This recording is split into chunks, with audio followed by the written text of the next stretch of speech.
Hi guys. तो मैं इस वीडियो में बेसिकली बात करूँगी कि मैं अभी कौन सा काम कर रही हूँ, मुझे ये काम कैसे मिली, मेरी सैलरी कितनी है, इसमें आपका एलिजिबिलिटी क्राइटेरिया होता क्या है, आपकी एज क्या होती है, ये सारे कुछ। ठीक है, तो मैं वीडियो स्टार्ट करते हैं।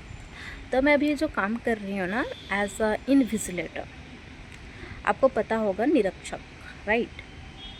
मतलब कि इनविजिलेटर मतलब जो एग्ज़ाम कंडक्ट होता है ना, पीसीएस जो कराती है, सीबीटी मतलब कि ऑनलाइन वाले जो आपका होता है कंप्यूटर बेस्ड टेस्ट, हमारा उस पे है करते हैं एज अ इनविजिलेटर के तौर पे। जो ऑफलाइन एग्ज़ाम होते हैं ना उस पे नहीं, ऑनलाइन वाले। तो मुझे ये काम कैसा पता चला, तो मैं बताऊँ, ये जो काम था ना मुझे एक फ्रेंड के थ्रू पता चला जो कि वहाँ काम कर रही थी। और मैंने ये जॉब के लिए ना, आई थिंक मैंने नवंबर या फिर दिसंबर में अप्लाई करा था। मैंने डॉक्यूमेंट वगैरह सारे सबमिट करे थे।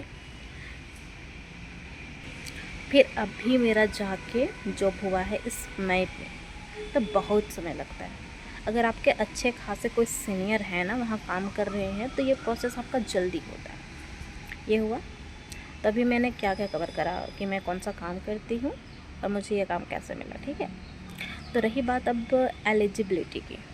एलिजिबिलिटी करेगा तो आपका 18+ होना चाहिए, साथ में आपका ग्रेजुएशन कंप्लीट होना चाहिए। हाँ, बस वही चीज़। और आपका ये ग्रेजुएशन का ना सारे डॉक्यूमेंट होना चाहिए। ठीक है, और आप यहाँ रांची में रह रहे हो और चूँकि डॉक्यूमेंट वगैरह सारा सबमिट करना होता है। और क्या चाहिए, आई थिंक और कुछ नहीं, आपको कुछ टैलेंट भी नहीं होना चाहिए, कोई इंग्लिश स्पीकिंग नहीं, और कुछ होना नहीं चाहिए। बस इसमें आपका जो मांगता है ना ग्रेजुएशन कंप्लीट, बस। तो मैं ये जॉब कैसे अप्लाई करे थे, ठीक। तो मैं जो काम कर रही हूँ ना वो मैं टीसीएस के लिए काम कर रही हूँ। आप लोगों को पता है कि जितने भी ऑनलाइन एग्ज़ाम होते हैं, ठीक है, वो टीसीएस कंडक्ट कराती है। तो इस टीसीएस के अंदर भी ना बहुत सारे कंपनी है जो कि हायरिंग करती है इनविजिलेटर के लिए।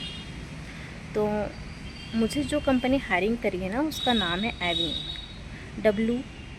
स्पेलिंग में बता दे रही हूँ, AWIGN, एविंग। और कोई इसे ना अविग्न भी बोलते हैं, बहुत के उसे एविंग भी बोलते हैं, पर उसका सही प्रोनाउंसिएशन क्या है मुझे नहीं पता, आप लोग देख लीजिएगा।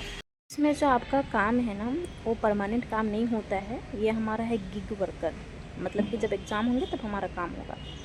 तो और रही बात अब सैलरी की, तो हमें जो पैसे मिलते हैं ना शिफ्ट के हिसाब से मिलता है। फर्स्ट शिफ्ट आपका होगा उसमें आपको 3.5, सेकेंड शिफ्ट उसका भी 3.5,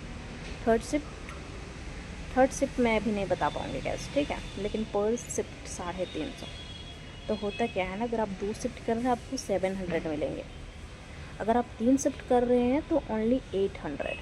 मुझे नहीं पता कि ये लोग पैसे क्यों काटते हैं, क्योंकि हमारी कोई मीटिंग वगैरह हुई नहीं है, जो कि बहुत बुरा है।